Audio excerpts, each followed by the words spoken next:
Hi, Ben here, and welcome back to the workshop for another Work in Progress Wednesday. It's been a while, so I can only apologise about that, but we haven't been slacking. We have been very busy in the workshop, and there's been lots of things happening and lots of deliveries and things like that. So we wanted to say hello and welcome back, and we'll show you what's been arriving over the last few weeks. So one of the deliveries last week was a pretty exciting one. So these are some grinders that were made for me by Downland Engineering. So these are a little grinder that I've been using probably for the last 6 or 7 years for different setups. And it utilises some of the belts that I already have for some of my other grinders, some of my Radius Masters. And they're really compact little grinders, and he offers them in two sort of specs really. And I thought that would be quite a good thing to show you knife makers or tool enthusiasts, because there's not many sort of benchtop type grinders that are really that applicable to knife making. So these are both the same grinder, but I thought it'd be good to show you, because a few people ask me when they're saying about knife making grinders or tool sharpening grinders, whether they should invest in what we call variable speed. So basically this one is just a normal single speed 240 volt motor that will literally just have a normal 3-pin plug on it, and this literally is a direct drive to run this belt. So I'll turn it on and you'll see what I mean. It is literally one speed. So it's press green for go and obviously press red for stop, and that's running it at a fairly fast speed. So fine if you're doing heavy stock removal, but if you're coming down to the finer grits or trying to sharpen with it, you might find that you'd have to be very careful when you're using that speed with actually not scorching the actual tool steel, especially if it's already heat treated. Now with this option, obviously this is a bit more complicated. This is a 3-phase motor, and then it's got what they call an OptiDrive, which is basically it's an inverter. It's a power inverter, so it's still 240 volt feed in, so still a standard 3-pin plug, but then obviously the inverter transforms that 240 to actually run this 3-phase motor. And you need a 3-phase motor to be able to control the speed and also the direction of the actual belt travel as well. So I'll turn this on and you'll see it's a little bit slower to speed up. I'll adjust the tracking a little bit. But basically you've got like a volume control on this. So you can slow the belt speed down and you can speed the belt up. So obviously for heavy stock removal, speed it up, but for the finer grits and for sharpening, you can slow that down to almost a standstill. So you're not going to have any fear of overheating your tool steel or damaging your heat treat. The other great advantage that you've got with a variable speed motor is you've actually got the ability to run it backwards. So now the belt is actually spinning in the opposite direction. So I know some people that like to sharpen with the belt traveling away from them. So it gives you great flexibility.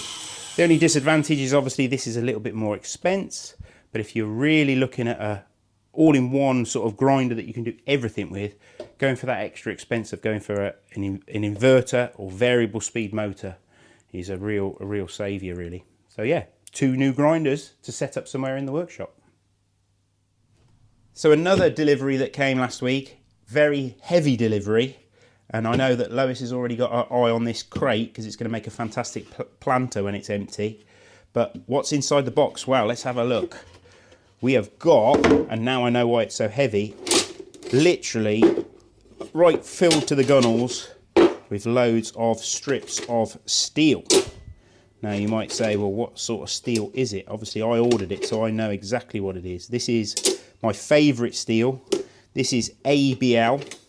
This is a fantastic stainless steel that heat treats really nicely, it works really nicely, and it gives you a fantastic, tough, razor sharp tool that's also weather resistant as well. So it's a really good stainless if you're in the unpredictable weather that we've had this spring, lots of wet, if you're going canoeing, if you're making a knife that you want to do lots of food prep with, it's just fantastic. Now, a lot of people get put off stainless steels because they think that they're not going to be able to sharpen it this stuff sharpens as easily as carbon steel, so you can still use sandpaper, you can still use Japanese waterstones to put the edge on it.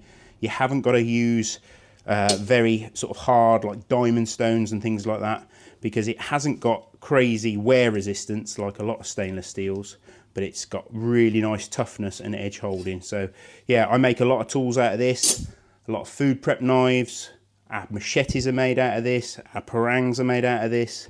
So I've got various strips of different widths that I'll be able to make a wide variety of blade shapes out of. So I'm very excited about that. And it's always great to get fresh material in, because I know that without this, there is no tools. So the combination of having new tools and obviously new materials is quite exciting, because you can start to see the sort of evolution of how the knives come together. So raw materials, cut blanks and heat treated. So these are all heat treated AEBL. Then we've got them with the handles glued on, looking pretty ugly at that stage. Then we start to rough shape them, going down the line, starting to feel a little bit more like a finished product, to the final shaped but not quite finished, to the absolute finished deal. So got one of our Pucos, again in AEBL, all finished off with the sheath. That's in Kydex, and then we've got one in leather as well. So the whole finished deal, from raw materials right through to a finished Woodlander, just ready for its final edge.